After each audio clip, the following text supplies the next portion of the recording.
All right, today we're going to dive deep into the incredibly powerful all-or-nothing thesis that's driving some massive corporate bets on Bitcoin. You know, it's way more than just an investment strategy. For these believers, it's a whole philosophy about the future of money. And it all starts with a very specific, almost uncompromising mindset. Yeah, be indestructible. That one quote from Michael Saylor, who's probably one of the biggest corporate champions for Bitcoin, really says it all. It just sets the tone perfectly. To even begin to understand this thesis, you have to get your head around the level of conviction required. It's all about having this absolute resilience, no matter how wild the market gets or what the critics are shouting. So, a huge part of being indestructible is learning to resist what the community calls FUD. That's fear, uncertainty, and doubt. From a believer's point of view, this is just constant noise. It's the negative headlines, the critical commentary, all of it designed to shake your confidence. Getting this concept is absolutely key to grasping the core of this whole thing. Okay, so here's our game plan for this explainer. We're going to start with that believer's mindset. Then, we'll look at a massive new player emerging from Japan. After that, we'll break down the high-stakes financial strategy they're all using, explore this really futuristic vision connecting Bitcoin and AI, and finally, we'll get into why this next bull run is seen as maybe the most important one ever. First up, the mindset. Seriously, before we even touch the numbers and the big strategies, we have to get into the psychology here. The source material is crystal clear on this. This isn't some passive thing you just buy and forget. It's an active, daily practice of holding on to your conviction. So what does this indestructible mentality actually look like in practice? Well, it means you actively ignore the FUD and the bears. You're super intentional about the information you let in. Proponents truly believe that these painful periods of underperformance are always followed by massive overperformance. But the most important part of this mindset, it's the belief that when the market is tanking, the hardest and most important thing you can possibly do is absolutely nothing. You just hold. Now let's pivot to a major development that supporters see as a gigantic catalyst for what's next. This whole strategy, it's not just a North American thing anymore. There is a Japanese company, Metaplanet, and they are making some serious waves with a plan that is, well, it's incredibly ambitious. Get ready for this number, 210,000. That's how many Bitcoin Metaplanet says it wants to have on its balance sheet by 2027. To give you some kind of scale here, at recent prices, that's a target worth well over $18 billion. I mean, the scale of this is just staggering. Metaplanet is already one of the top corporate holders out there, with more than 30,000 Bitcoin. But their plan is to multiply that by 7 times in just a handful of years. It's a colossal corporate bet. So you might be asking, how on earth are they going to fund this? Well, the source lays out a really clever 3-part plan. First, they're going to issue new shares aimed specifically at international investors. Second, they're going to offer dividends to try and attract Japan's domestic savers, who, by the way, have trillions just sitting in low-yield bank accounts. And third, they're using a financial structure that very smartly delays the dilution for existing shareholders.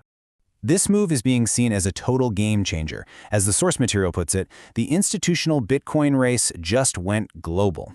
This isn't just about one company in the US anymore. This is becoming a full-on, worldwide corporate movement. But you know, this global strategy didn't just appear out of thin air. Metaplanet is following a very specific blueprint, one that was pioneered by MicroStrategy, and it's all built around this idea called intelligent leverage. The core idea is actually pretty straightforward. A public company uses its ability to raise capital, through things like debt or issuing new stock, to go out and buy more Bitcoin. It's a way for the company to basically become a leveraged bet on the future price of Bitcoin itself. And Metaplanet, they're trying to become the MicroStrategy of Asia. Now, understanding leverage is absolutely critical here because it's a double-edged sword. If Bitcoin's price goes up, great. The company's stock should see an amplified, supercharged positive return. But, and you have to hear the but, if Bitcoin's price goes down, that sword cuts the other way. The stock is also going to see an amplified negative move. And the source material is very, very clear about this risk. It doesn't sugarcoat it. It says, flat out, that intelligent leverage does not mean MSTR number go up no matter what Bitcoin does. It's a direct admission that this whole strategy lives or dies based on what Bitcoin's price does. There's no secret trick to avoid losses if the price falls.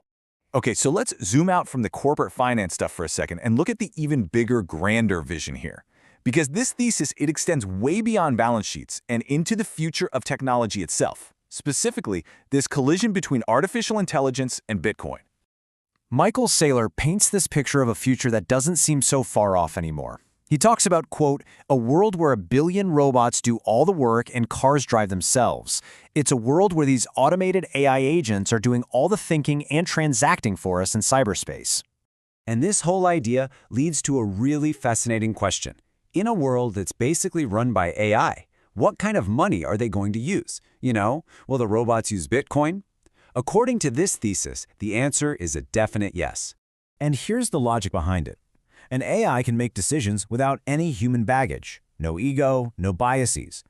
But for these AIs to pay each other, to transact 24/7 at the speed of light, they need a currency that is native to their digital world. And the argument is that Bitcoin, which is neutral, programmable, and purely digital, is the perfect form of capital for this coming machine economy. This really illustrates the convergence that Saylor sees coming. As he puts it, you have digital intelligence colliding with digital capital, colliding with digital assets. The idea is that these massive technological forces are all on a collision course, all heading towards the same intersection point, with Bitcoin sitting right there in the middle. So with that huge, futuristic vision in our heads, let's bring it all back down to the here and now. Because according to the believers, the stakes for the next major price run-up, the next bull run, have literally never been higher. There's a key number that gets thrown around, $250,000 per Bitcoin.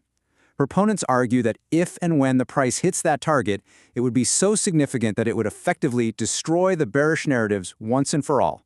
You see, this isn't just about making a profit. For the believers, a run-up to $250,000 would be the final validation. It would be the ultimate proof that Bitcoin is the apex asset they've always claimed it is.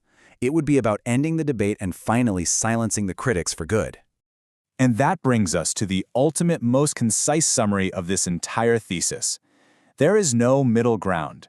As the source material puts it, it's going to 1 million or zero. It's all or nothing. This is a purely binary bet on the future. There's no room for maybe. And so that leaves us with the central question, doesn't it? Given the global institutions getting on board, the high-stakes leverage being used, and this narrative war against the bears, is this next run-up the most important one in Bitcoin's entire history? The believers have clearly placed their bet. And now, the rest of the world is just waiting to see what happens next.